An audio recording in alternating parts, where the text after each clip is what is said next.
Hey everybody, what is going on? It's your boy Megaman again, here with another episode. And this time I got someone brand new. Call him the little homie, the little student. But this little man I can't even call him little man at this point. This man is doing these grown ass combos and all that stuff. But he's exceeded so much expectations. And I would say at this point he is well on his way to becoming the best DJ in the United States easily. And guess what? This dude is half my age. So that's what makes it amazing. Presenting everybody, MPG. What is up, my guy? Nothing much, Just happy to be here and everything. Thank you again for having me on and everything. And yeah, just ready to tell what I'm about. Well, I'm glad I've got you on this episode. I mean, when you initially asked me, to be honest with you, there was no second guessing in terms of having you on an episode.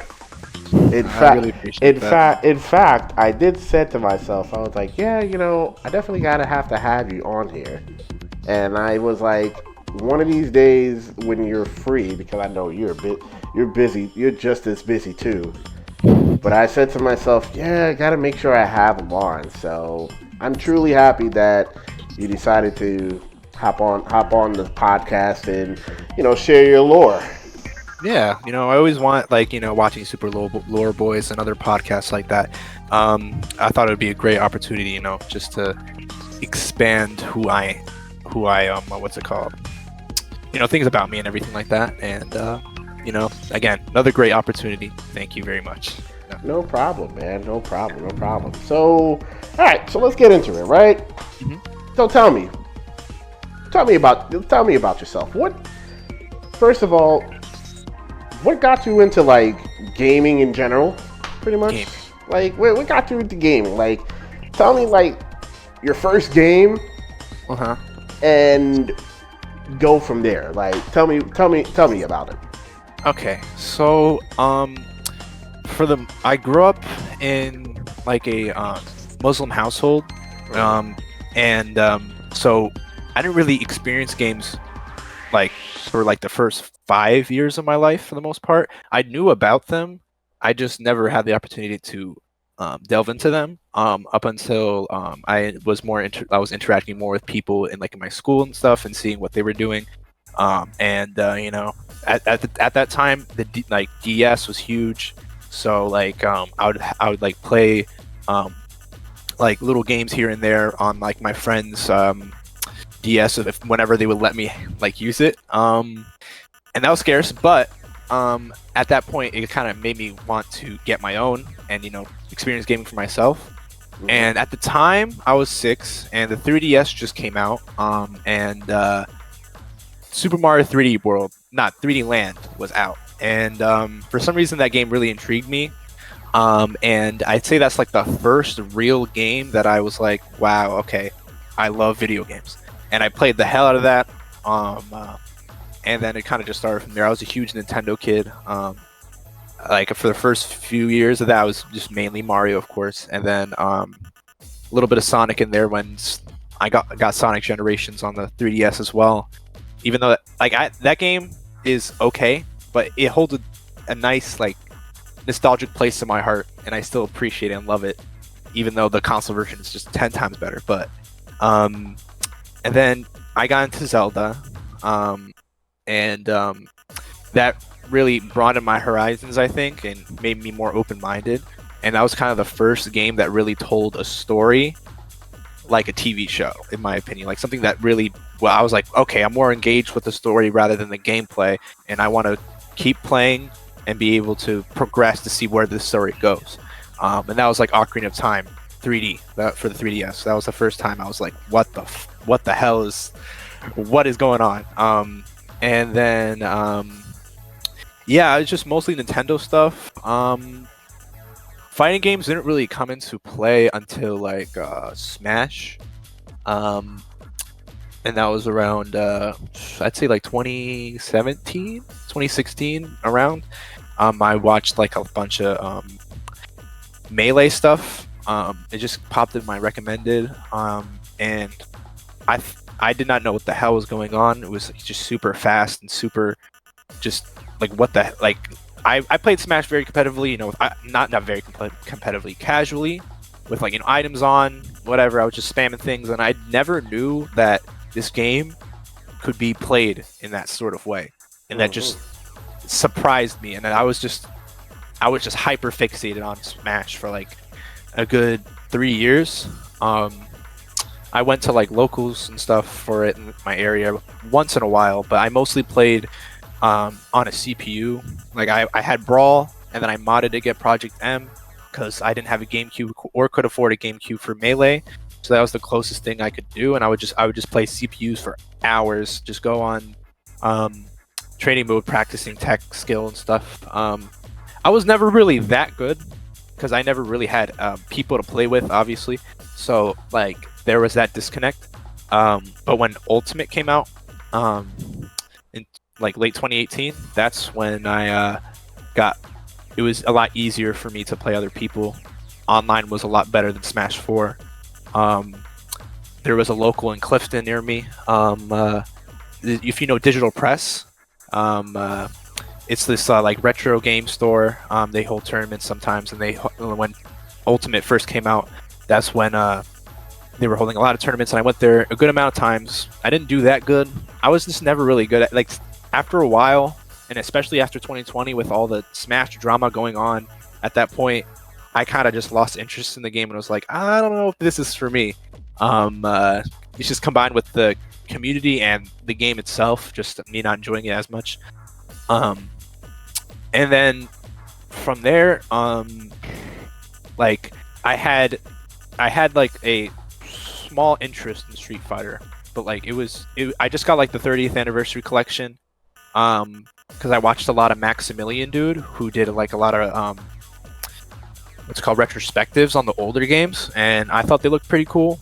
And I just like kind of played Street Fighter through there, just played a bunch of arcade mode.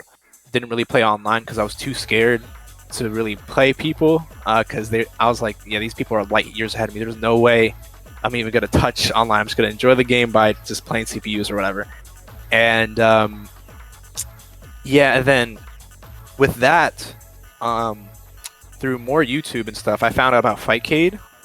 And you know, I downloaded Fightcade, because at this point I finally had like I had a gaming laptop that I would use, and at that point, I was really into JoJo's Bizarre Adventure, and I figured out there was a fighting game on there, on the CPS3 called Heritage for the Future, and that's, I think, my real introduction to like FGC stuff, and just like really actually wanting to get good and playing people online constantly, and practicing the game. And I was okay at it, you know. It's a very jank game, for the most part, and yeah, I kind of pushed away from it at like after about a year or so. But that game is very important because I learned like the basics of just fighting games in general. I learned about Oki, learned about like neutral, things like that in the 2D fighting game sense that isn't in Smash, and also the community. It's very controversial, but there are definitely good parts of the community, like the PAL modding community. That's where I learned how to PAL mod. I had a friend that I met through there, who taught me how to do it, and I would like edit colors and stuff for all different types of games, just for myself or for my free time. And then I watched this JM Crofts video. I can maybe find it, but I think it was something about how this like E Honda defied all the odds in a very horrible matchup, and it was Super Turbo, and it was Kusamundo versus Afro Legends 2012 Evo, and I don't know why that, like, but like the game intrigued me a lot, And even though Honda was the one that came out like victorious in that set, DJ really what's it called? Like I was very like drawn to DJ. I like the way I played like fighting games is mostly about like spacing, doing a bunch of snowballing to make them come to you and make them mess up and take that to your advantage. And DJ seemed like he was right up my alley. So this was around when Fightcade won, like a few months before it was like shut down. I played a little bit of Super Turbo and I got destroyed. My first game on against it was this dude named Maga Cop. We played like 50 games. I lost every single one of them. Yeah, for some reason I kept going, even though it was like this game is probably the most punishing. What's it called? Does not hold your hand. It's very. You feel every mistake you make to such a level that it like, it's. I don't even know how you keep playing, but like, just the things I was seeing at the top level that could be accomplished looked so amazing. So that's what really kept me going. But yeah, it's just it was Smash to JoJo's to Street Fighter. It's a weird thread, to be honest. That is such an interesting line of getting into the game that you love, which is very interesting. I did have a question though. So backtracking to what you were saying, that you were playing on DS and you were playing Super Mario on there. Now, and you were up and you played Zelda also. What other? Did you play any other Mario games besides those? I had when I was like around 7. I watched a lot of like YouTube videos on Super Mario 64, and I loved that game. Like the sound effects, the voices, the music, just the movement. It just looked so much fun. I really love Super Mario 64. I loved Mario World as well. Just by its aesthetics and the music and just the way it looked as well. But gameplay wise, I'd say like Mario 3 is just really up there. It's just a solid ass platformer. Like you could slap any type of like IP on there, it'd still be an amazing game.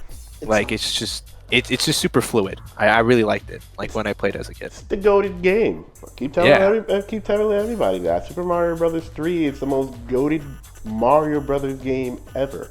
Like everybody would argue between Mario 3 and Mario World, and you know, both sides had their valid points. You know what I'm saying? I just think Mario 3 was probably the most original one because, I mean, for God's sake, you got a frog suit and a Tanuki.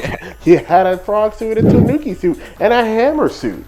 So, and you can go inside like a shoe, right? Like a pipe shoe. That's fucking sick. Yeah, it had a shoe also. While Mario World, I mean, you just had a cape and Yoshi, bro. Like, and like, there was no significance. I mean, the only significance that I did like was the worlds in Mario World that was like, you know, pretty unique.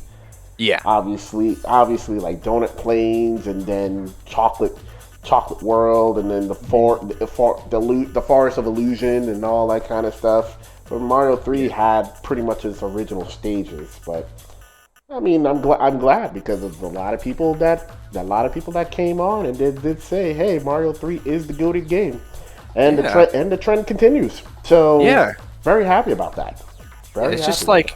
It's the most consistent, and also the fact it's on the NES is like super surprising to me.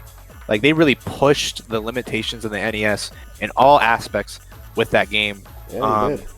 And it's just it's the most consistent. Like there's really not that many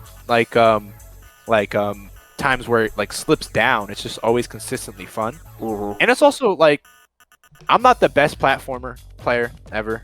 So I would say it's decently hard. Like it's a pretty hard if you're not skipping, with like the flutes or anything. Like playing it throughout, it could get a little difficult, which is nice in my opinion. Makes you want to play more. I agree. I agree with you. And the other thing to point out, yeah, Mario 64, yeah, that game is amazing. That's one of the games that I would say I would like to, one of these days I would stream it and just sit down and play it because people don't understand. Like games like Mario 3, Mario 64, some of the Zelda titles, especially like the first one, they have massive replay value, and it's like you can play it up till this day and then just enjoy yourself. So yes. I'm fairly happy that you've definitely experienced those games for sure. So I'm very happy about that. Cause not a lot of young men at your age would even incline to even touch, games like Mario 3 or anything like that. None of them would even do such a thing. So yeah. I can understand in terms of what you just did there. It's pretty awesome. Yeah, okay. It's just kind of like like you said, people my age don't really gravitate to things like that. It's mostly through a way of closed-mindedness, thinking that like things from the past aren't as good as things from now.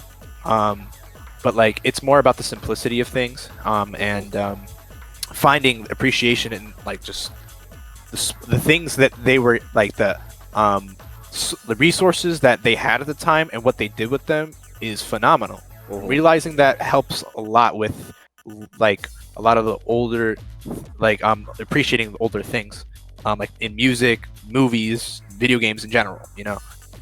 Right. That's good. All right, so I know you attended your first local out here in Jersey land when it came to Smash Brothers, and which is pretty cool because Jersey definitely has a pretty vast variety of FGC titles that's out here. Yep. Except ST. So so I can understand that. I know for a fact you venture elsewhere for that. So all right, so let's move on. Let's talk about that. Let's talk about tournaments, right? So tournaments and locals, right? Yes. So you said that you got into ST. You gravitated to DJ, right? Yes. Now you discovered. So I would say you discovered Fightcade. Mm-hmm. And I know you played Macacop, and I definitely know who Macacop is. So shout out if he hears this. Shout outs to Macacop. So you played him for a lot of sets, and you got beat. Which with him I can sort of understand at the beginning stages. Mm-hmm. So now let's go further into that, right? Mm-hmm. So now that you found you found the will to get better in ST, right? Yeah. You found the will to get better by playing Fightcade, and then basically you wanted to be like, you felt like you just gotten good. I want you to take me through the training arc, right? The training arc until that first tournament that you did for ST. Okay. So I had COVID. This was around when COVID happened. This is when I got into ST around July of 2020. So I had a lot of time on my hand. And what I would do is there was this video actually. L Trouble's guide. It had Muffin Man in it for TJ, and that helped tremendously with like me getting better and learning things, seeing the combos, learning like little things like stand jab, far stand jab. It hits under Ryu and other characters too. That was really helpful. And just learning DJ's game plan and what you need to do with him to win. And one thing I noticed like I said, the combos.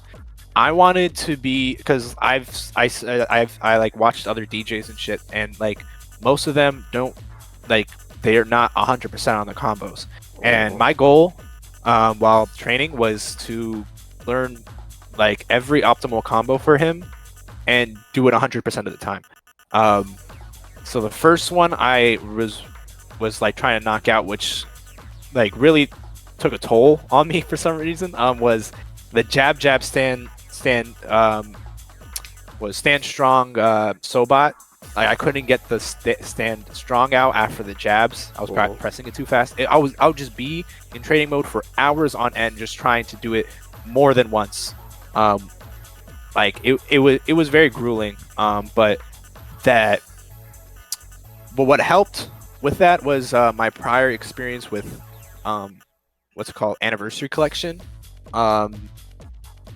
and doing like three hit piece, like three hit combos with other characters and stuff, like to learn, because the like doing combos in ST is very different from other games, because when you do a jump attack, like you got to do it pretty low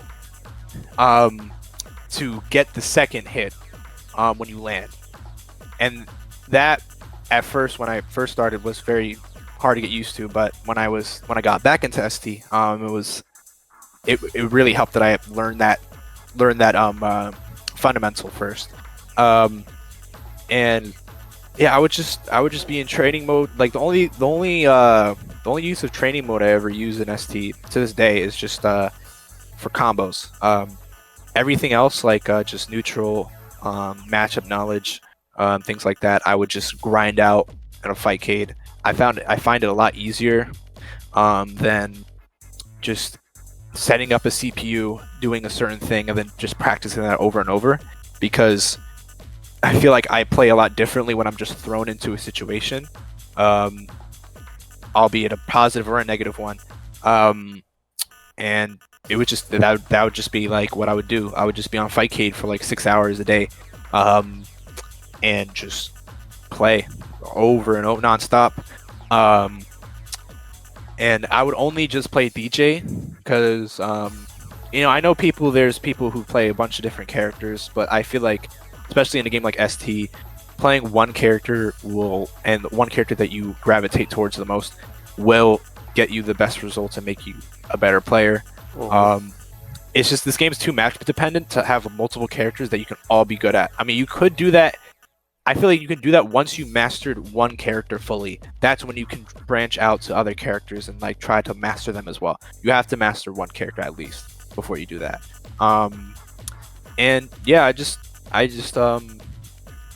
kept grinding, kept playing, and at this point, like at a certain point, I got the Sobot combo down. I'm zoning fine.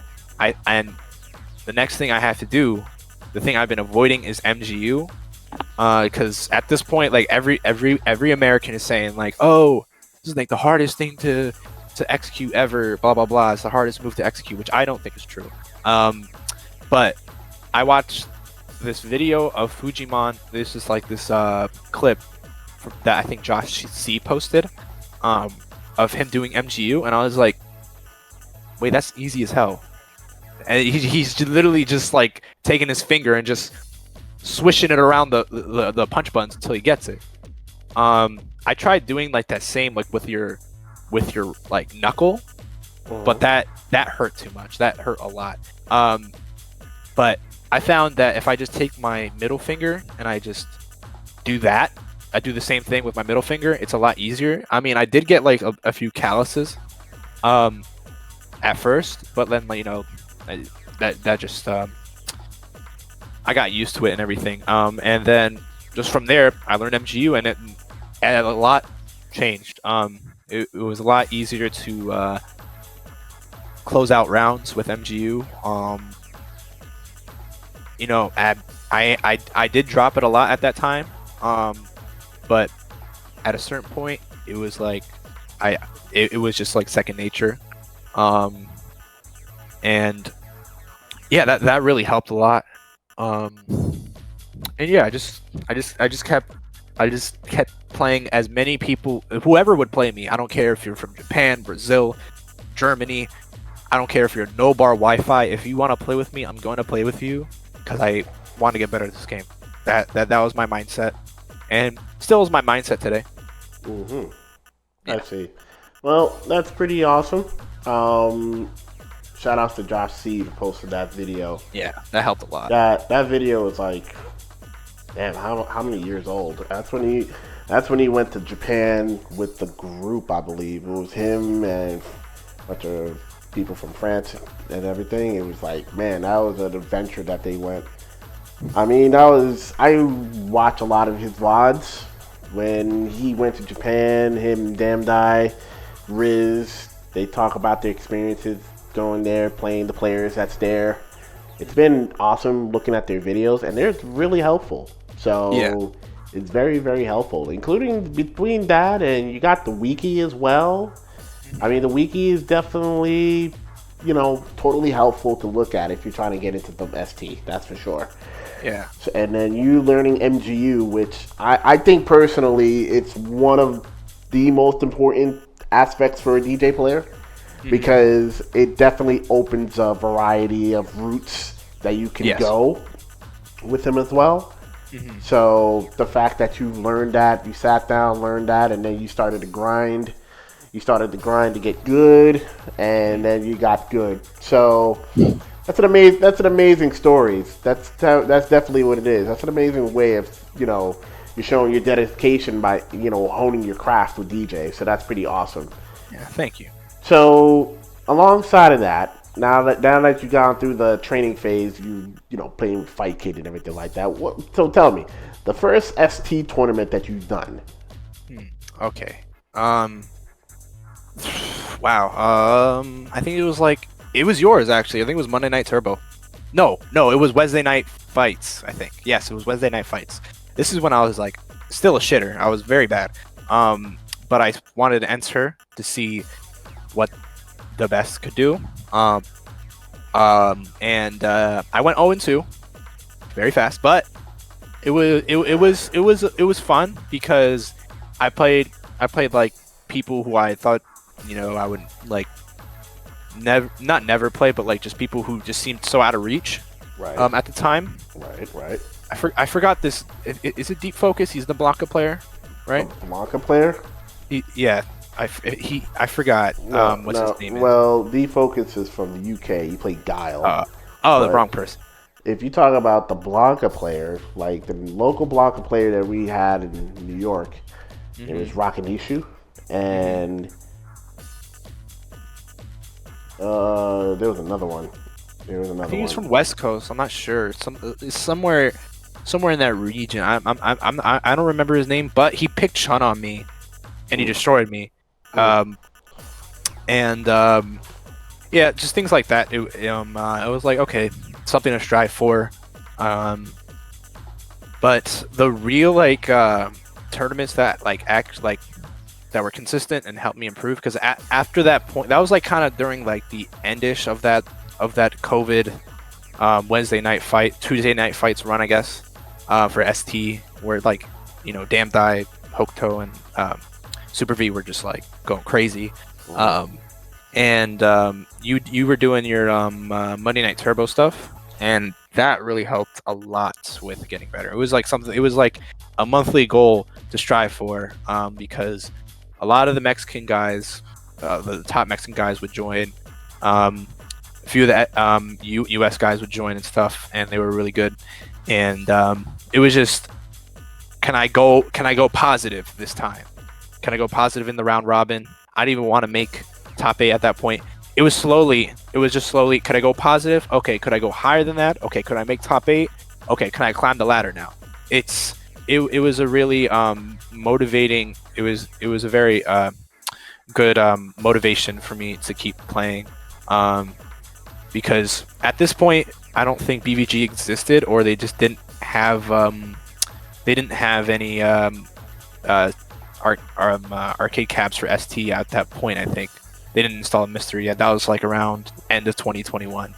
Oh, But well, let me tell you a little lore about that, right? mhm, BVG, so BVG did existed, right? But you were right about one thing. They didn't really had a dedicated cab, right? Before they even, mhm, this was before they went to the spot that you went at, basically, mhm, which is the one that's at Sunset Park. So originally, their first spot was in Bay Ridge, right? mhm, This was like, what was it? I would say like pretty much towards the end of COVID, which was like late 2021. And I remember going there first time because I was told about that spot by Ohio, right? mhm. Ohio and Technical Monkey. Yep. And I was told about going out there. At the time, I drove out there, and this was before I. Was this before I moved to? No, this was after I moved to Jersey, actually. Mhm, And let me just say, it was a far ass drive.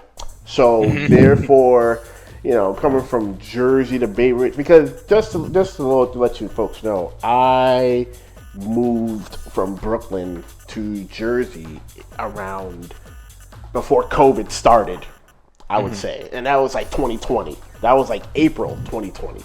That's when it was like that first week of April. That's when I moved, and then the next week afterwards, that's when stuff was just starting to shut down. Afterwards, Yeah.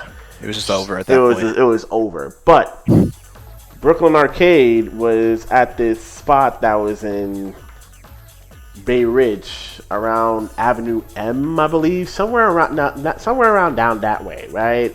It was Mhm, like way out there, far out there, but the spot was dope. It was a small spot and everything like that. Then mhm, they moved to. They still was in Bay Ridge, but they were by Bay Ridge, Bay Ridge Parkway over there, somewhere around there, and mhm. that's when they had like mainly KOF guys that usually go there.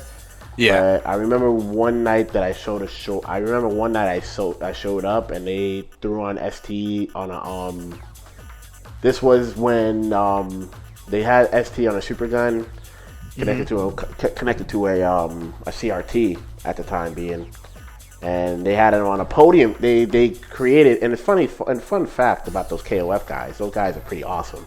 They Yeah. cre- they created uh, um they created a podium style stick, right? Mhm, Where basically it was a desk a desk size stick, basically, right? mhm. But they reinforced it with wood, and they got like the two panel. They definitely got like the two panel. They definitely got like the two panel stick going on that. Mhm. It was kind of awesome to see because you didn't expect it, and you were like, oh, this stick looked kind of crazy, and Yeah. it matched the MVS cab literally by color, the brand, and everything like that. Damn. You would think that that stick was like, oh, well, it was an official Neo Geo stick, but it actually was made by them, which was pretty goddamn awesome. Yeah, they're really crafty. Like they're very good with like arcade parts and everything. Like I've seen stuff. I seen, They're- yeah, I'm a byproduct of their work because, man, I'll tell you, couple of things came from them that they helped made for me. Like a good thing is my dresser drawer cabs. Mhm. I made cabs out of like small dressers, and Yeah, that's literally insane. and literally it's like it held up the test of time. I had like many session with these guys, battle tested, and it was great. And then Mhm.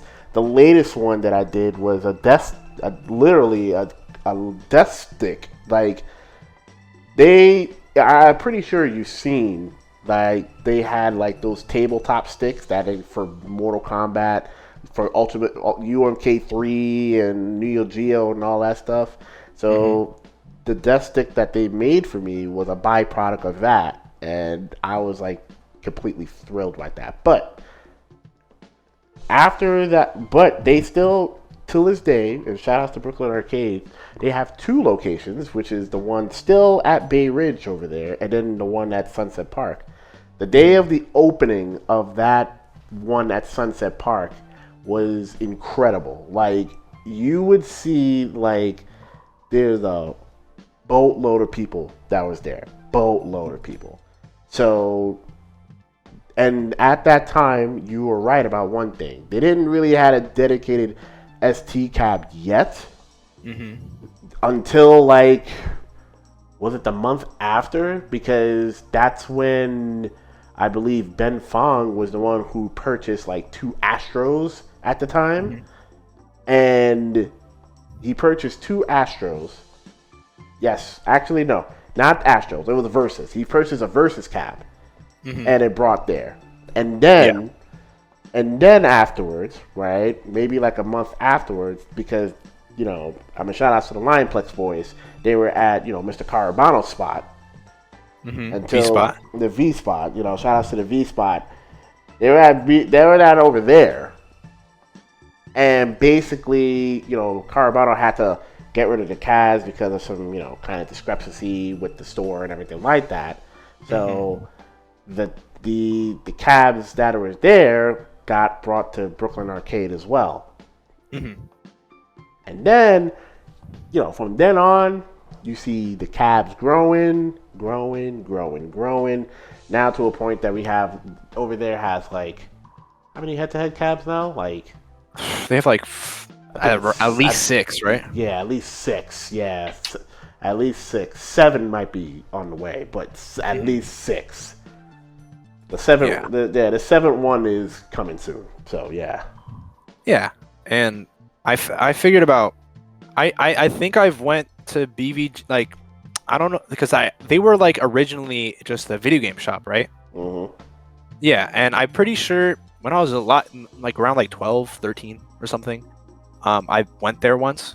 So I knew of them just in the back of my head, but on Twitter I saw, again, Josh C. I think he retweeted the fact that they got Misters in there, and it was showing ST. I was like, whoa, okay, wait, there's an actual local place I could play ST at. That's insane. And I went there. I went there the first time. This was when they had like their cabs right next to the door or the window, so it wasn't just all the way to where the streaming setup was. But it was was it Lionplex there? It was like 2 people, not including me, that were just like, you know, rotating, whatever. And you know, I went there and I just played a bunch of ST for like about like an hour or 2, or actually no, a little bit more than that. And it was really cool. Like, that was the first time I ever played on a just like a Japanese arcade cabinet, ST on a CRT ever. That was the first time. I only played a Fightcade just on my stick at this point. So that was just a really amazing experience. And you know, meeting everybody there. They're like really nice, really welcoming and everything, and helpful. And just from there, I would just go there here and there. Like, I took my ex there one time, just, you know, for a day to play some video games or whatever. And then I figured out they were doing tournaments there, and then that's when I started going a lot more.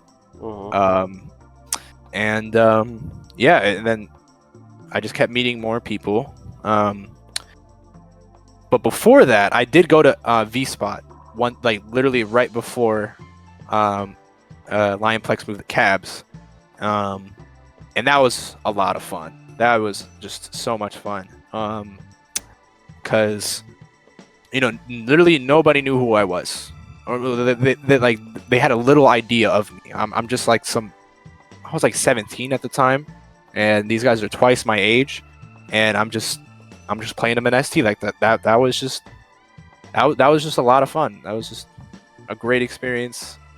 And then when the more tournaments happened, and I was doing pretty good in them too, which really made me happy, because it showed my progress, and a lot of the hundreds of hours I synced into this is actually paying off. and I had goals to strive for too. You know, like me and Lionplex had like a little rivalry for a while going on. You know, still goes on. So you know, and I wanted to because he would beat me a lot. I was not that good at the Ryu matchup at the time, and it was very satisfying when I started to get rack up my side of wins, and again showed improvement, which is always rewarding. So Well, that's awesome, man. yeah. Okay. Well, I still remember I think the first time I met you. Yeah, that's when I saw you and your girlfriend, your ex at that time, and I was like, man, super young kid, super young girlfriend. I'm like, okay, that's pretty dope. It's pretty dope. Pretty dope to see. Playing Yeah. playing some DJ and everything like that. And I'm like, I think one of my instincts I said about you was, I like, man, the way I was quite impressed when I first played you. I was like, huh. I'm like, man, this kid. Like, I said to myself, Dad, this kid is good. And I was like, okay, he's exceeded. He's exceeded. I was like, okay, he's exceeded my expectations. I'm like, all right, this is good. This is great. So I was like, all right. First time I played you, it was pretty awesome. I mean, it was very good. Like, you definitely showed your stuff. Then I know we've seen each other more and more times afterwards. So The barbecue and stuff. Yep, the barbecue and everything. You've definitely progressed on. Like you were like really, you became. I think you became so good that it really took a lot of people by surprise, which was pretty awesome. And a lot of folks were like really comparing you to Afro Legends, which was very, very, very awesome to hear. Yeah, that is like the most flattering thing I can hear, because Afro Legends, again, is the reason why I even play this game. He's a person I studied so frequently, and somebody who I aspire to get to. And whenever everybody talks about him, he just seemed like he just gapped everybody from what I hear from people and everything. And he that's just like definitely the top person. I know it's not possible. I don't know if it's going to be possible in the future, because he's doing his own thing, very busy guy, and everything. But I would love to play him, at least once, because he's like a super important part in why I play ST and everything. But yeah, and with playing you and everything, I think the first time we played was online. You were streaming at this point, and I heard about you. It was like, oh, this guy's like the best geef in the US and everything. I was like, okay, this guy's like, he's up there. And I was horrible at the geef matchup, and I was like, you know what? I want to see how this matchup is played by somebody who knows what they're doing. And you smoked me. I was just. You were walking up, SPDing me, doing this whiff roundhouse SPD. I was like, what is going on? And I was just like astounded that Geef could do that. The things you were doing with Geef, and I just kept playing you more and more and more. And even though it was very painful, because Geef is a very punishing matchup for DJ. If you just make one mistake, boom. Especially against you, you just know how to, like, once you get a knockdown, it's low-key over, like, for the most part, unless you like just drop an SPD or something like that. But yeah, that's the Megaman special, bro. It's something. Yeah. If I do something wrong, then I don't want to say it goes downhill, but it starts that real slow decline. That's what it does. And it's not like, and the thing is, I can't play perfect all the time, of course, because we're human. It's just that for me, I'm the type of person that I know for certain that I push myself to try to play as perfect. But I know for a fact that I'm like, man, I keep saying to myself, yeah, this ain't good enough. I keep saying this is not good enough. This should have been this is not where it's supposed to be. I'm not supposed to be doing this. How did this person get by my defense? Hmm. Why did I drop that SPD? Why in the hell did I get green hand trying to get a walk up SPD?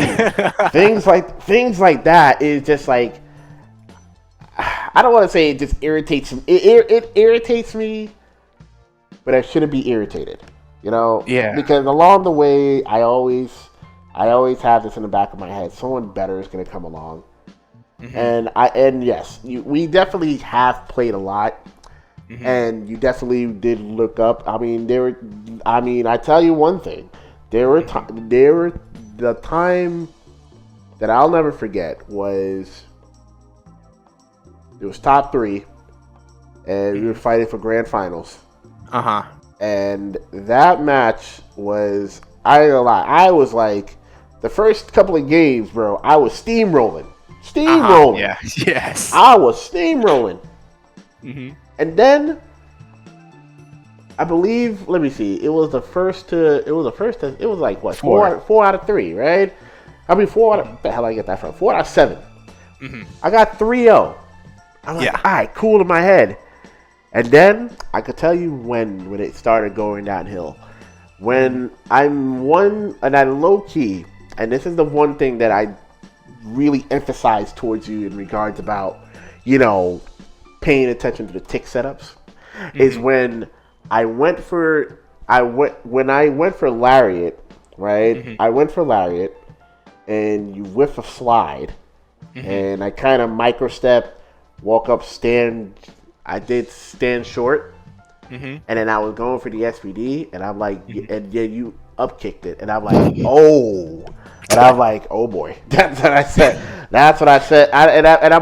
So it was like at that moment, Hmm. I was pissed, but I was proud.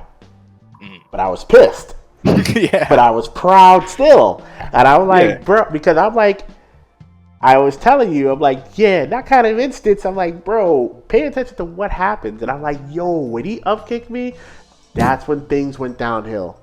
And I'm like, yo, next thing you know, my man came back 4 straight. Hmm. He beat me. And I made that speech, and I'm like, yo, I couldn't be more happier, to be honest with you. Like, It you was. got you took me down. I mean, it was literally like one of those moments I was like, man, I was like, I was like in my mind about you. I was like, it was about time. Not because you beat me, but more along the less, more, what more impressed me about you was you held it together. That's what it was. Hmm. You held it together and you didn't give up. And Hmm. that was one of the most important things that any player should understand. Like, no matter the deficiency, you just don't give up and just you just improve Yeah. in Like each match. it's delusion pretty much for me, at least the way I think. Whenever I'm playing somebody, you are not my friend, you are not anybody. I think I at that moment I am the best player in the world. That's the only way I can have um the what's it called, skill, not skill, but just confidence Yeah. to just close it out. No, even if I'm down 3-0, 9-0 or whatever, I'm like, okay, yeah, I'm just gonna bring this back real quick. Like that's the one thing I think is my strongest suit, like adaptation and not giving up and just being delusional and thinking you're just gonna win every time.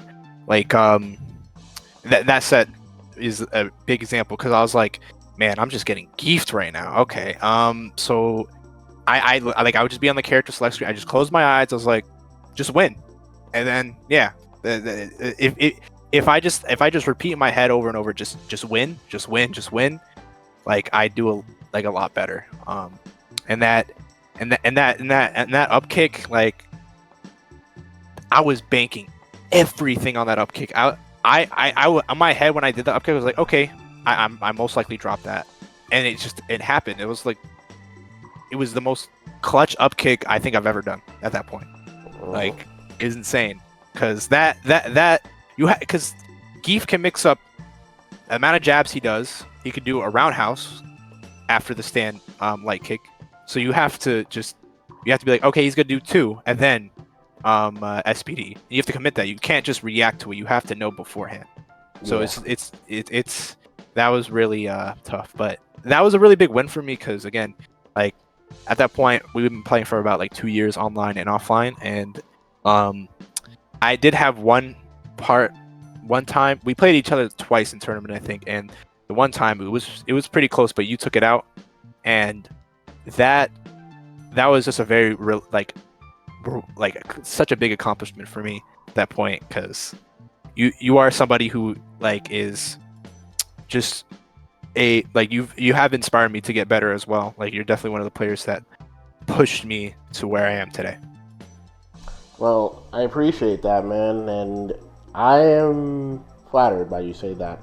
Thank you. More of a I like to, regardless of what I am, what I do, and everything like that. I'm more like a professor when it comes to Yep. like playing.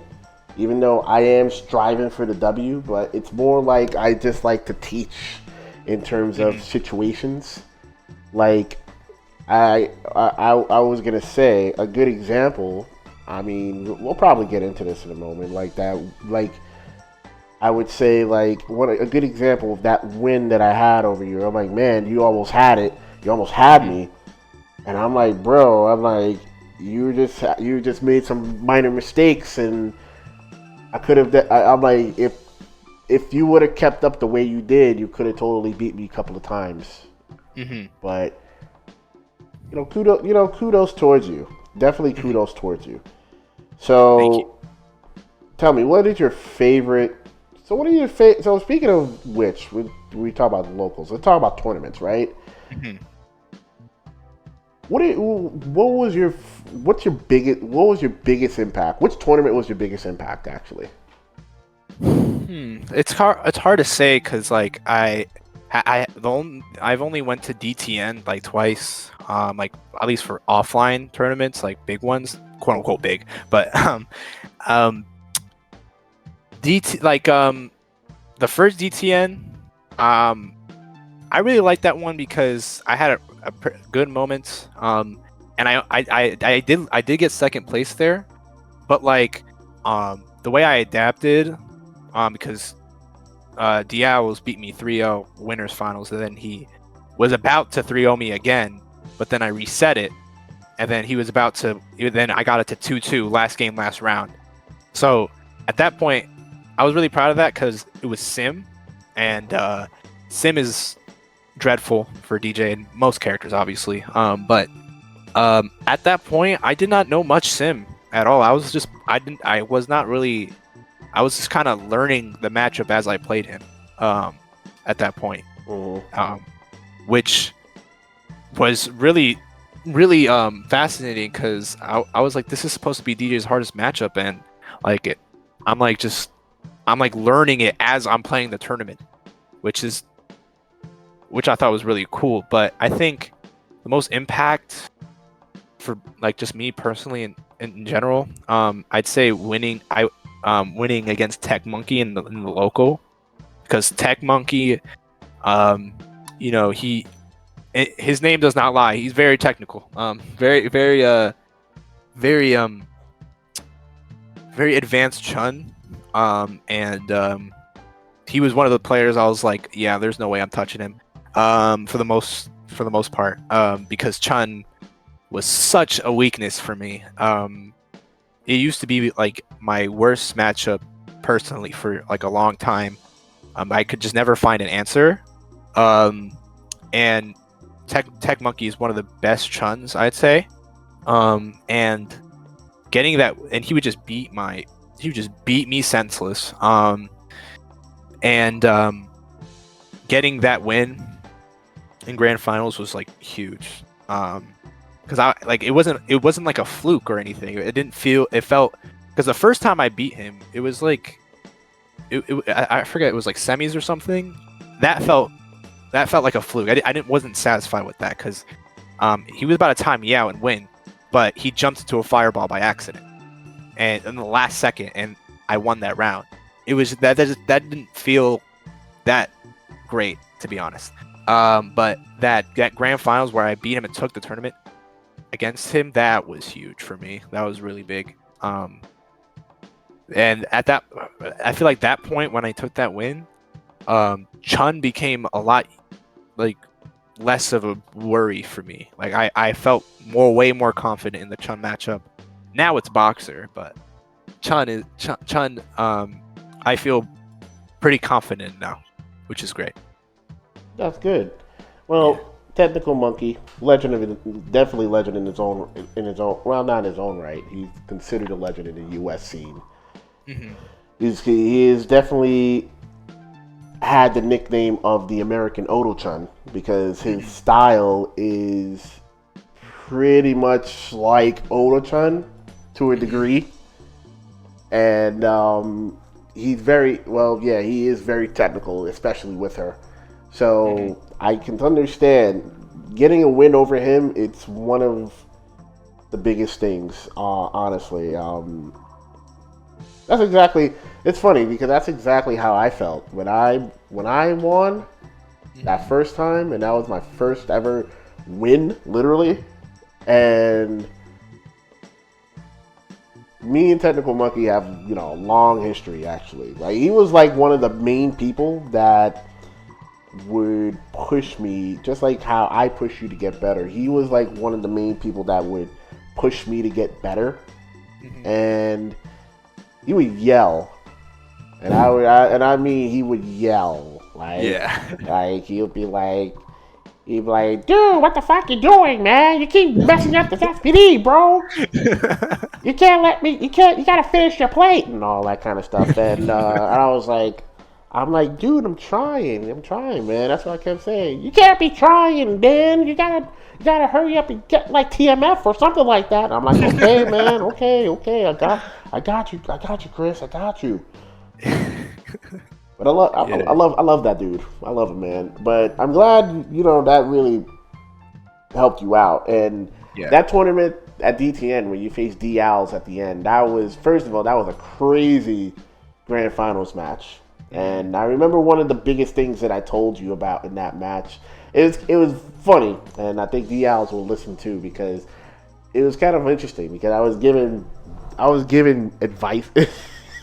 I was giving advice like left and right, and I was like, and I was like, I'm not gonna lie because I love Diaz, I love you, and I'm like, man, I'm freaking torn. That's what I kept saying, Yeah. and I'm like, bro, I'm like, okay, here's your problem, what you're doing, and then afterwards, I told you, I'm like, here's your problem, what you're doing, and I said, bro, I think the one of the biggest things, which was the turnaround in that match, was I told you, bro, instead of trying to like get the biggest thing was you was trying to go for like Silbot afterwards, but you kept getting punished.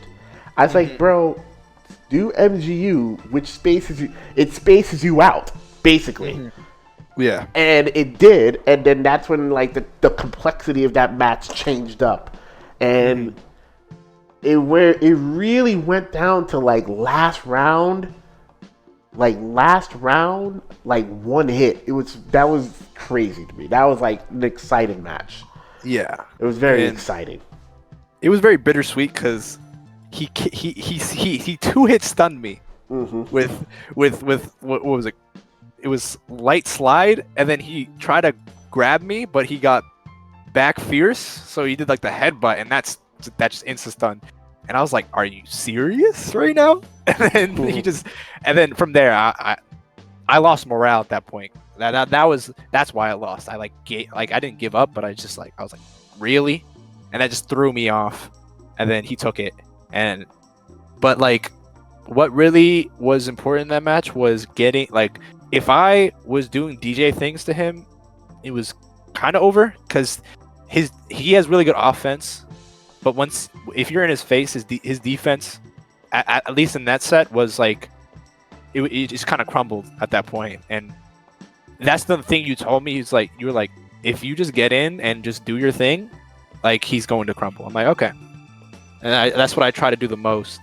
I didn't get an MGU off that whole set, if I remember. I tried doing it, but um, he didn't bite on the crouch light kick. He didn't tech. I thought he was gonna tech a throw or something, but he didn't. But yeah, that I'd say that was a big one. What else? I mean, the The recent DTN that I went to, it was pretty.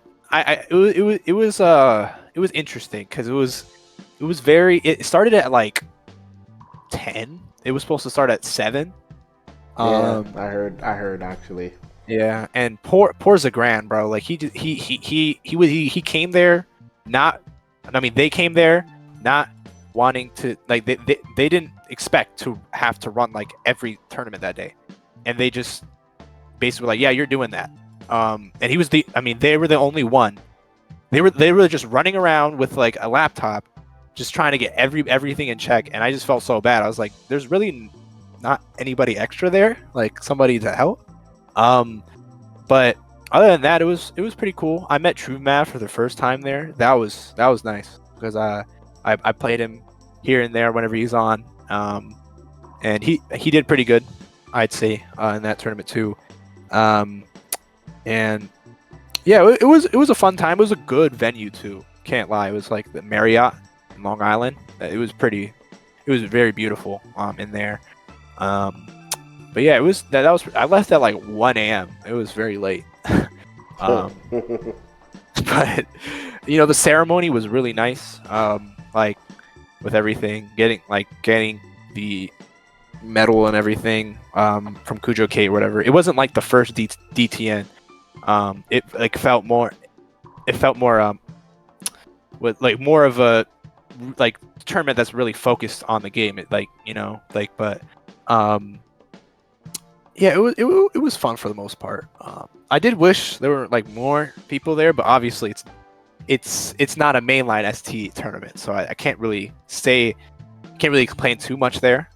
But it would have been nice. But yeah, I think 2025 I'm gonna try to do more, like go to at CEO for sure. I was supposed to go this year, but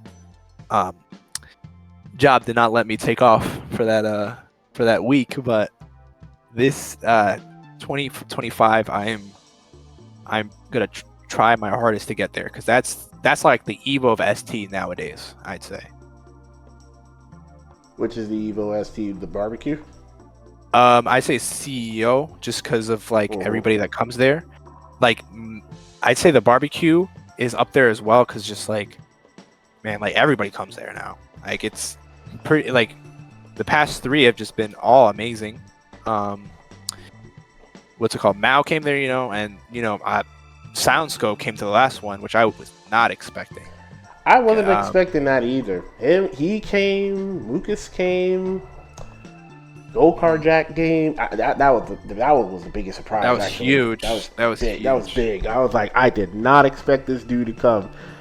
I would never forget. And shout outs to Go-Kart Jack. I would never forget. This man hit me up and was like, "Hey man, I'm coming to your barbecue." And at first, I was like, "Wait a minute.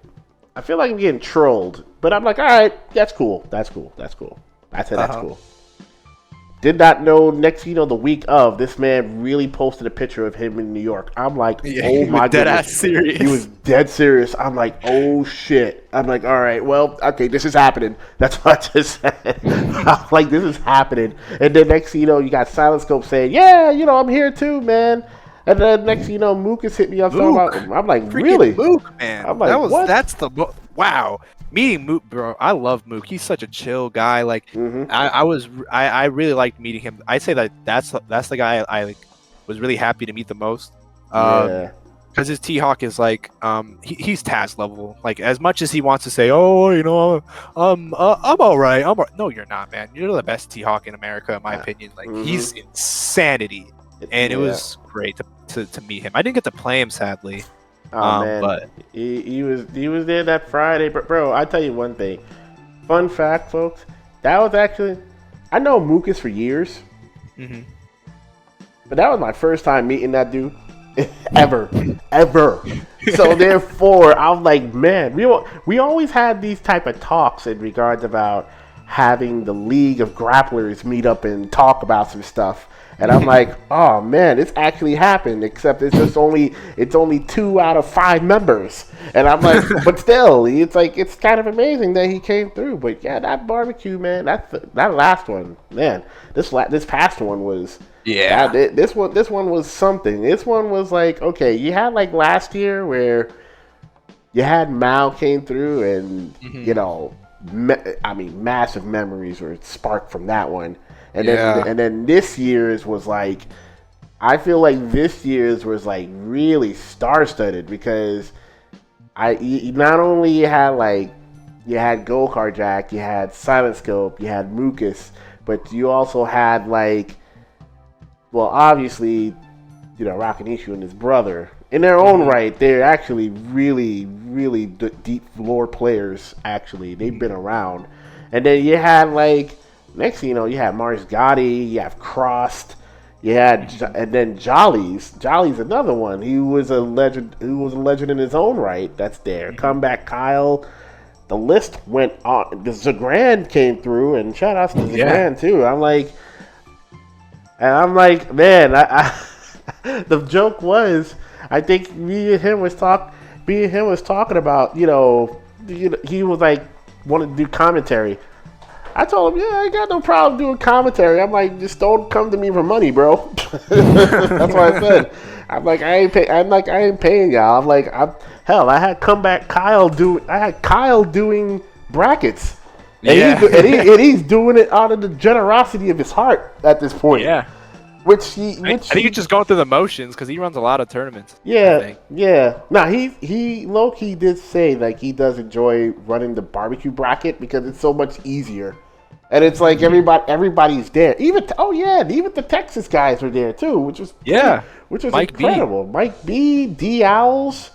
Who else was there? Delicious Johnson, who's a Chun-Li player from Texas. The Honda. Yeah, the Honda. Oh yeah. Oh, Bill, freaking nothingness. Yeah. Like was there also. Like he dropped the lore on the. He used to play like. I asked him because literally a few weeks before there was like a bunch of like recordings of these old ass like online games from the 90s for the SNES Super New Challengers, and he would play that a lot, and I asked him about it, and he said he paid, like he had to pay so much for his telephone bill, or something like that. It was just very expensive and stuff, and he was just telling me like the origins of that and everything. I thought it was just very interesting because I had no idea people were playing SF2 online that early, like in like the mid to late 90s. I was like, wow, already. Yeah, I mean, he got some really legendary VODs that's out there for the X-Band days. That's what they call it. So it's like you got some real legendary VODs out there, which is pretty awesome. So okay, it was great. It was great. So all right, so let's talk about something. Let's talk about the FGC for a moment, right? Mm-hmm. Now I know for a fact you definitely have seen some. You've been to the local scenes here. You've been to the local scenes in New York, right? Yep. So let's talk about the modern FGC, right? Along, you know about Street Fighter 6 and Tekken 8. You know about Tekken 8, and Strive and Grand Blue and all that stuff. Now, the FGC nowadays is like really going into the roots of esports at this point, because obviously you've seen Capcom Cup. The first Capcom Cup, they had like a mill that just dropped, and that happened. And then now, Tekken almost pretty much followed suit afterwards. And now the past, esports World Cup happened, and this is what that would happen and everything. So I want you to tell me, what are your thoughts on the current FGC at this moment, like the modern FGC? Well, like, what are your thoughts on it? I think, I think it's the way it's going is, I think, pretty good. I think it's very good, because I did a little research on before 2009, that grassroots. It was pretty, like, FGC was almost about to die at that point, and just to see now that it's looking more like, you know, those FPS shooters like League or like MMOs that are getting huge support from their company and stuff for like esports and everything. Yes, I think that removes a like grassroots mentality and like, you know, just doing whatever, and like, you know, that sense of community and be more about business. But I think that is a good thing because it gets more eyes into fighting games and everything. Street Fighter 6 has done wonders, I think, for people getting people into fighting games and stuff. Like, I did not see as much engagement with Street Fighter 6 as I did with 5, and I did play 5 when it came out.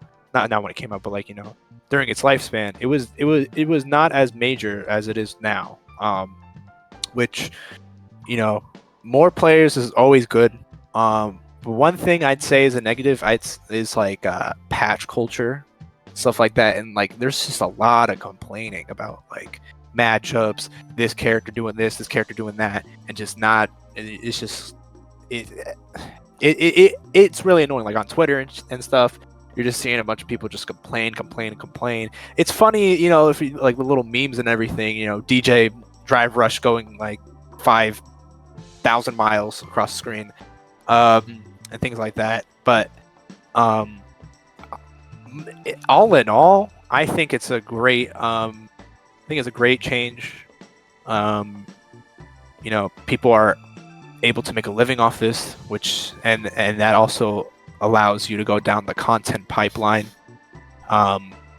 which, you know, like there's more information now than ever to learn, like, to get into fighting games, which makes, like, because fighting games always had like this hard, not this wall that seems so impossible to get through, for people getting into it. But now there's so many resources, which can only bring more new players and everything. And I think Street Fighter 6 as a game, I think it's very good. I'm not like I go here and there playing it, but like what I do play of it, I do enjoy. It's not a perfect game, but I can say for sure it's definitely better than Street Fighter 5. Like, it's just more, it's because Street Fighter 5, it wasn't as wacky and like not weird, but, you know, just like kind of just in your face and fast paced as I think Street Fighter 6 is, with all the crazy mechanics and the damage you can do in that game. Like, the damage, like from 5 to 6, is so noticeable, and I like my fighting games with higher damage, obviously. So I really do like 6 and everything like that. I haven't really caught up with Tekken. I know a little bit about Strive since my friend's really into it, but the modern FGC, I think, is going in a good place. Just the complaining and like just complaining about 6-4 matchups is insane to me. Like, just get better at that point. Like, come on, man. Yeah, pretty much. And I agree with you about, you know, patch culture. I mean, to be honest with you, I always say this I feel like modern Street Fighter players are, I mean, pretty much modern players in general would complain about just about anything when it comes to the gaming at this point. Yeah. Only because I feel like we're at this point. I mean, we've been at this point, to be honest with you. Like, you want something nerfed to be in your favor. Mm-hmm. But it's like, okay, well, what about the other players? Like, do you just like saying a big F you to the other players because they're doing something that you can't overcome and everything like that? So it's like one of those things. I'm like, man, kind of makes no sense in terms of how that goes about it. And I'm like, patch is just kind of like, not only just really, really, really destroy. I mean, sure, it fixes the game, but it's like, did it really fix the game? You know? It's like a friggin' seesaw. It can never be balanced, even though if I'm the same weight as you and we're both on this seesaw. Yeah, But it's and like it's so stupid. it's so stupid because it's never gonna really be balanced out at all whatsoever. Like you'll have it's slightly favor my weight or slightly favoring your weight or something like that for like a whole season. Now, I mean, Yeah, what I do appreciate with the, you know, with Street Fighter Fix directors is they're focusing on patches that they're not instantly doing it. That's the thing. Like they're doing it. At first, they wanted to make it a yearly patch, and I mean, you would see the disclaimers of the players are bitching and moaning and oh my bitching god, and yeah. moaning in regards about, yo, they need to fix this game because it's becoming unplayable, and I don't want to play. I'm like, you guys would never last in terms of a game like ST or 3S or Yeah. CVS2 that never had the means to get well. CVS2 is sort of a different story, but I mean, it never got patched until like they released it for GameCube. But still, it's like you would never last in those type of days because you had to overcome pretty much anything. Yeah, you just had, if So you enjoyed the game, you had to be like, okay, I just have to fucking bulldoze through this and deal with it. That's it. exactly, like it's like me being a Geef player. Like I have to accept the fact that how 80% of my matchups is bad for me, and Hmm. I have to find a way to overcome. That's how you got to be it. Yeah. But in terms of the patch culture, I highly agree with you. And as for the esports, it's like I said. I mean, esports wise, I would say it is going in the right direction. It's because more money is coming to the FGC, which is what you like to see, and more teams are coming through. I mean, there was a point that a lot of the corporations were like dropping like flies back before, like Mad Cats and Echo Fox and Panda Gaming. It was like those were like the pillar top three, and it was like then they kind of died off.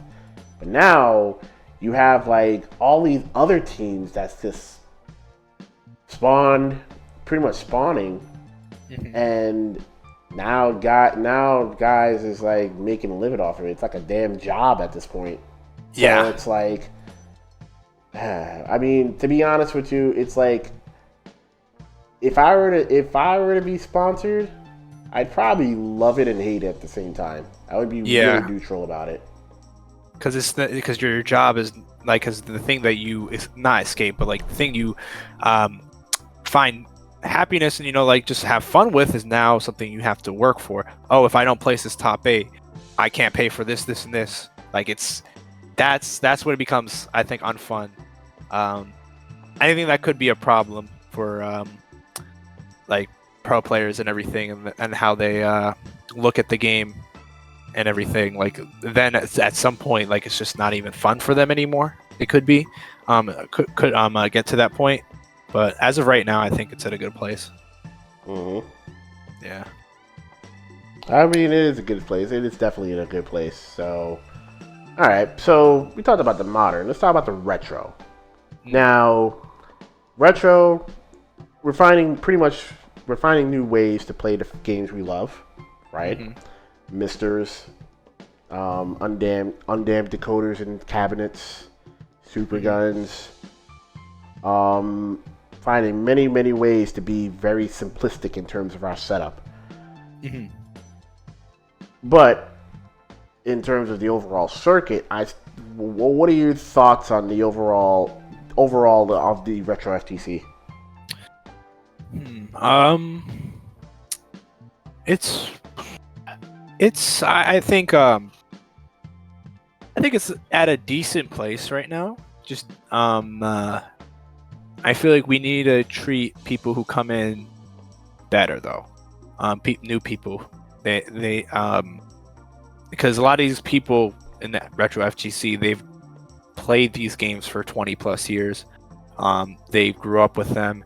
They have a sentimental value. It's like kind of like second nature to them, and a lot of these people forget that these new guys don't really have that perspective, and And like they will ask stupid questions. They will say stupid things, but making them like just feel bad or stupid about it is not the right move to keep players. Obviously, I think that's one thing we need to work on. I mean, it's getting better lately, I think,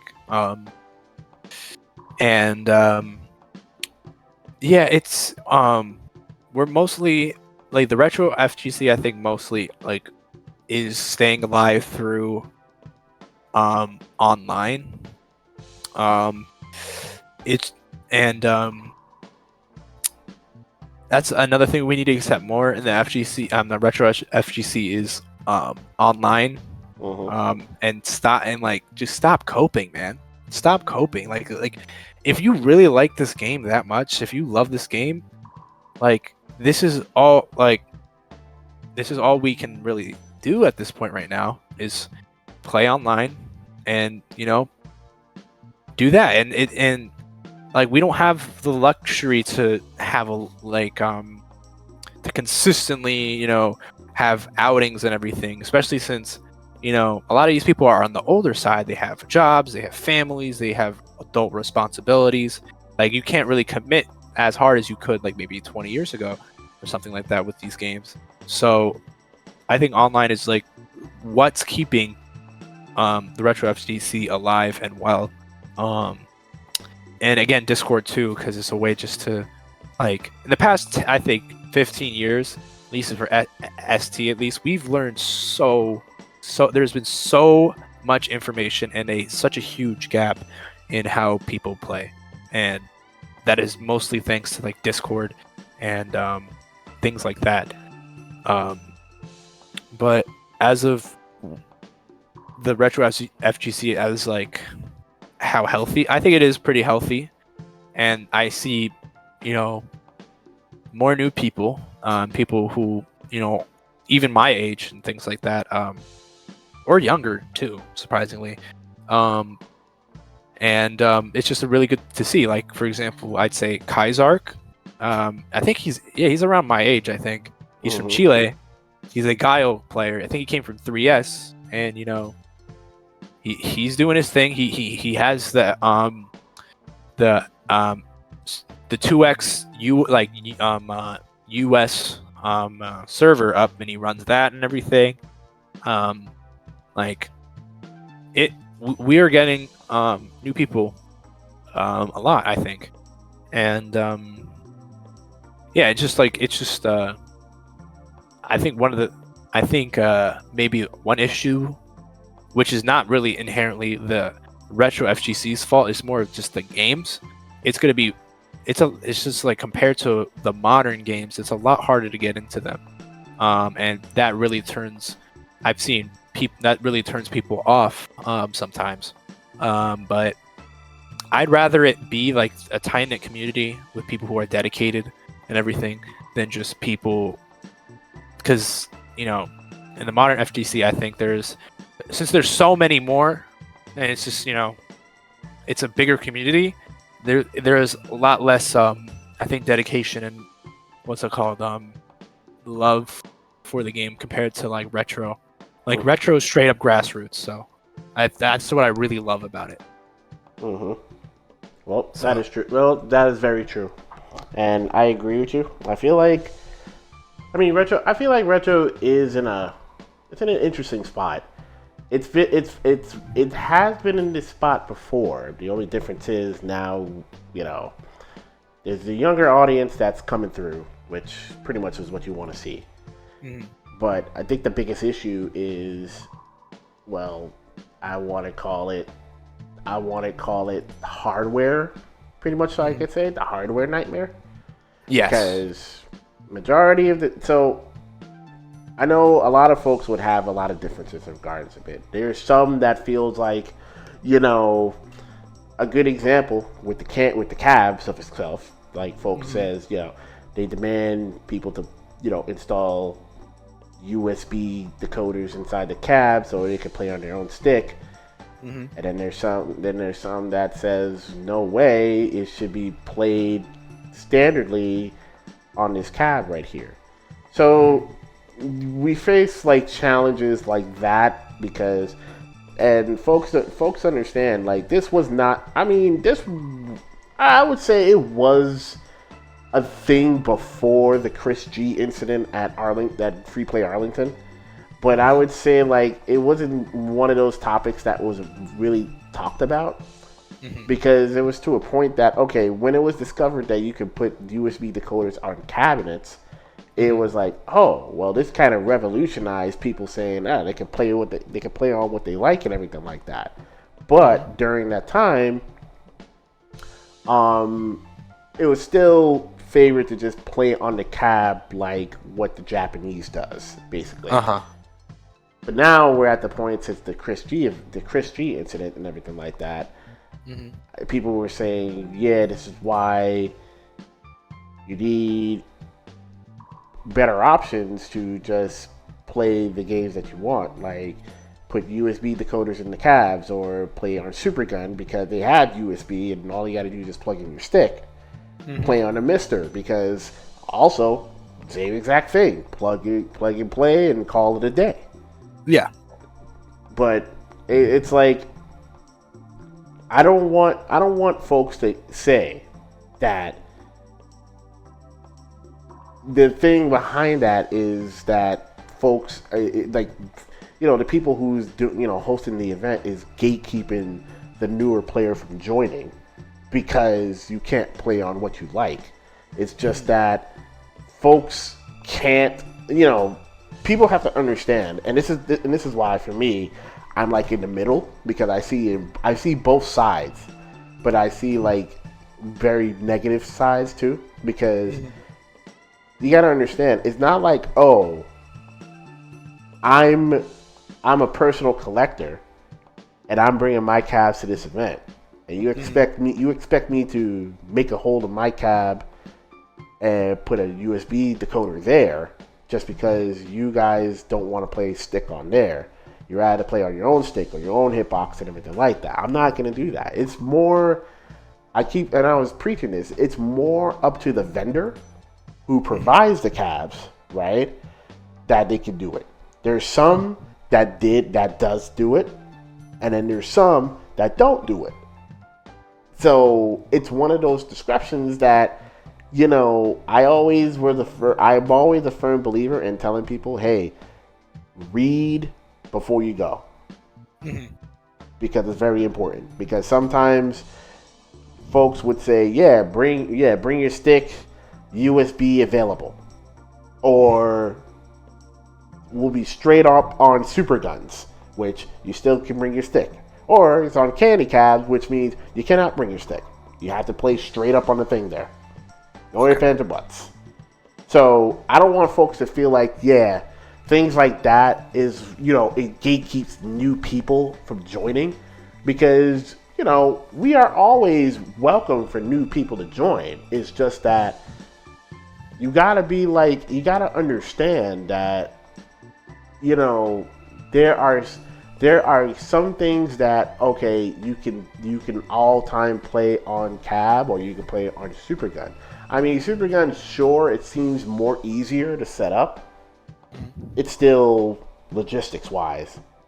And then Misters, I mean, that's another rabbit hole in itself right there. And then cab. I mean, for me, ST. If I were to say about ST, I always be like, it's better on a cab than on your own stick. That's just my personal opinion. So that's how I feel about it. I mean, the thing I agree with you for the most part, and especially now in the present, that it should be up to the vendor, because they are lending their own, hardware for this tournament. They don't have to do that, and I think this is just a temporary problem like that we are having now.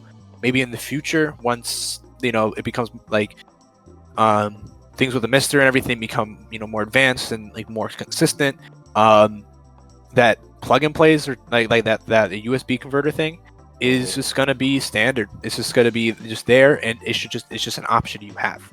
I think right now it's relatively a new thing, I'd say. So it's like like this divide is going to be there, but at some point in the future, I think it's just gonna be standard. Um, maybe with how like that's just like saying if Mister, progresses more and then that becomes standard because at some point this hardware is almost I think over 30 years old, right? Like these cabs and things like that. Yep. So there has to be like some sort of way to have like something like a Mister, which is a pretty modern invention to help with that problem. But as of right now, yeah, I think it should just be to the vendor and everything, and you just have to respect that because it's not your cab, it's theirs. So Exactly. yeah. Exactly. So I can understand, and you're right about one thing. It's pretty much going to be the future. I mean, it's going to be the future here. Japan, I don't think so. I don't think so. That's not going to happen. That's not going to happen. I remember people did try to persuade the Japanese in terms of showing them the way in terms of doing that, but I think they would just laugh in their face, and then be like, you guys are crazy. Like it's like you're destroying hardware to just get the upper hand or feel more safe or something like that. But like I said, that's just I mean, it's not more of an opinionated fact. It's more a fact than opinion about how Japan would receive in terms of having USB decoders there. So there's that part. Yeah, they're like I've noticed they're very with certain things they're just very traditional when it comes to things like that. Like again, like a good example is their opinions on the S characters. Like they're very just set on this the way that they're used to. And I mean, a lot of the guys in Japan I think are on average a lot older than like an average USSD player. So most of them they grew up in the arcades playing the game and everything. So I'm not surprised that they would not be inclined for that. But it's because I don't know if there's a lot of modern fighting game players getting into the retro scene as much as it is here. I think I might be wrong on that, but I feel like that's more of a thing here. So that's why the USB converter, since they either play on pad or like their own stick, they're used to having it on their lap rather than playing it on like the arcade stick. That's where it'd be an issue. So. Yep. Nope, you're right about that. Very right about that. Okay. Well, this was a very, very, very, very good interview. So Thank you. we reached toward the end. So I just have a pretty simple question for you. What are your what's the goal? What's your goals, pretty much? Well, my goal right now. Right now I'm 19. I've been playing for about 5 years, I'd say. And my goal is to be the best in America, just period. Not best DJ, not best, just best player in America. And in the future, go to Japan for about like a month or two, and I want to go there solely just to play people from Japan. Like, yeah, the country is beautiful and everything. There's a lot to do there. But I feel like first I want to get that because I've been wanting to go to Japan for years. So I want to get that out of my system first. And yeah, just basically become known as somebody that is really good at ST. That's pretty much it. And go to more tournaments and basically try to, because Afro was the best in the US, right? Yes. Approximately, yeah. I just want to do what Afro did, pretty much. That's pretty much that's my goal. Well, that's good. That's good. And yeah, I agree with you about Japan. That's still on my to-do list. And I'm trying to make that happen next year. So for you going for a month, man, I totally envy you on that, but it's totally worth it. So can't wait for you to actually go there and kill it over there. Yeah. So, but yeah, being the best in America, I mean, I'm gonna tell you right now, bro, you're not far off, man. You're really not. You're solidly up there, that's for sure. So Yeah. you're definitely well on your way, which I'm very happy for you on that. Yeah, I just got like a wall named Hokuto in the way, you know. Yeah, from well, from that. you've been having this number lately, so it's been. I definitely like what I see Yeah. in terms of you guys. So yeah, Hokuto, yeah, I would say probably he is probably the best currently at this moment, like Yeah. the best in the U.S. currently, and then 100%. pretty much behind him. It's probably pretty hard to say, actually. I would say like behind him, you still have, you I say know, Yito. oh yeah, Yito's pretty much right behind him, and then, I mean, A what is your top 10 technically? I would say. top 10. Oof. Okay, let me see here. So it's Hokuto, Yito, um, H0. Um, who else? Oh, Snoopy. I'd say is either 4 or 5. Hmm. Uh, actually, I'm leaning towards 4. Um, who else? Um, so who else is in Mexico? In Mexico, Yeah, well, who? I can name you some players like DJ Vanilla, Gallo Diaz, Fab, GTSZ, I believe. Yeah. Who else is there? D Frijoles. Oh yeah, Um, yeah. I think DJ's 5. DJ's five, yeah. I think DJ's 5. That's another one. 6. Um, we got. I think. Nah, we got. Oh, Super V. How am I? Come on, man. Super V. Actually, okay. Super V's 5, and then DJ 6. Um, Mhm. 7. I'd say like say Choi, I guess. He kind of competes sometimes. Um, uh, now we're at 8, right? Yeah, 8. Yeah. I'm gonna just say Chucky. I think Chucky's better than me right now. I DJ think, Chucky. yeah, I think he's a better DJ than me right now. I'd Mhm. say he's 8. He like we are complete opposite players. I go for more flashy, mix up, just in your face type player, and he plays DJ like Guile. I kind of don't get why he just doesn't play Guile, but he plays a lot more just a really basic Street Fighter game very well. So I think he's better than me as of right now. 9. I'd say X6. Nah. Yeah, I'd say X64. X64 is 9. Because he just has really good matchup knowledge with Honda. Definitely the best Honda in America. Mhm. And then 10. 10 is.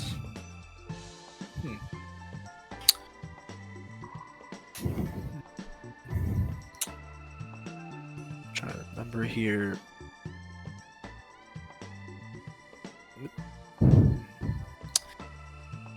And 10's a hard one. Oh, probably Carabano. Probably Carabano 10. He's dumb. He's dummy good. Okay. Solid top 10. I like it. Yeah, that's what I think so far. Um, but yeah, it's I think I still have a long way to go. I have like I have most of what I need down. It's just it's mostly a mental thing now.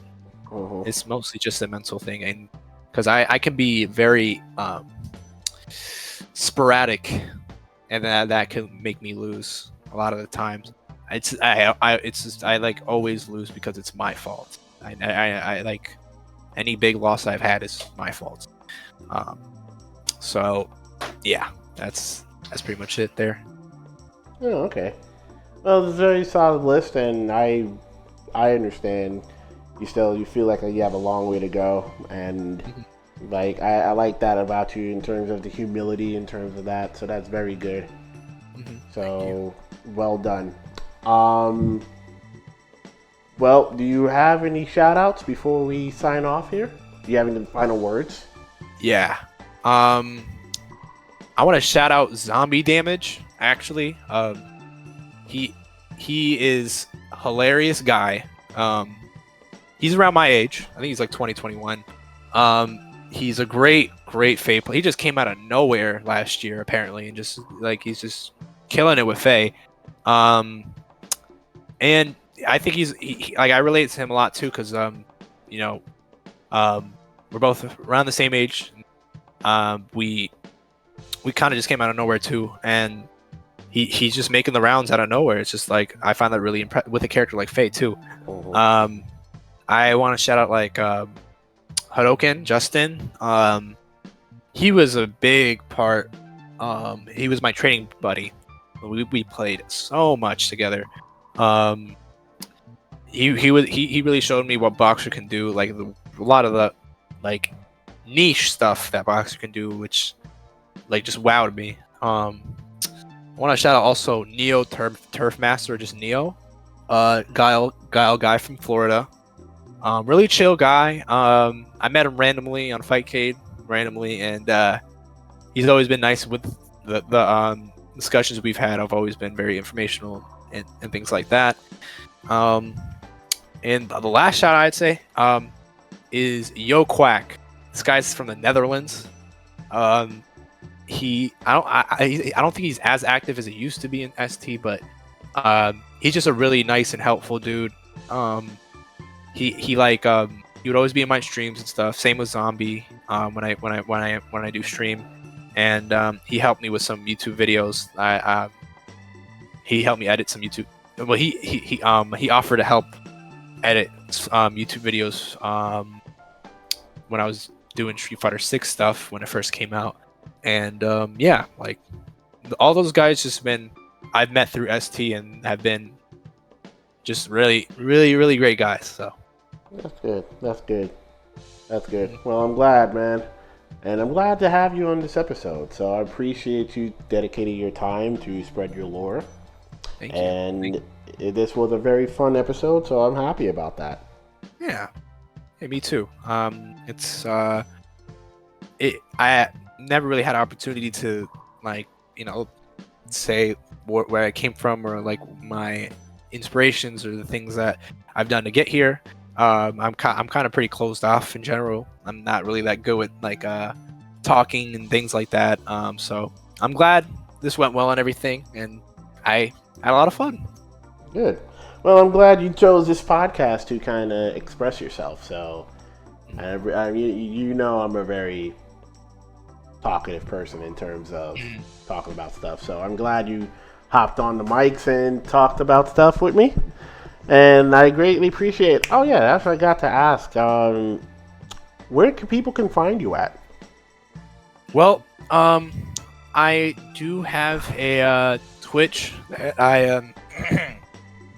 I occasionally stream on whenever I have the free time and everything. Usually late at night, honestly, like around 10 or 11. It's just MPG, all lowercase, on MPG_ST on Twitch. And I also have a Twitter, which I don't really post on. I just kind of scroll on. At Fandoms1014, very old account that I made when I was like 11. But yeah, that's where usually I'm really active on. So okay, well, folks, that's where you find them.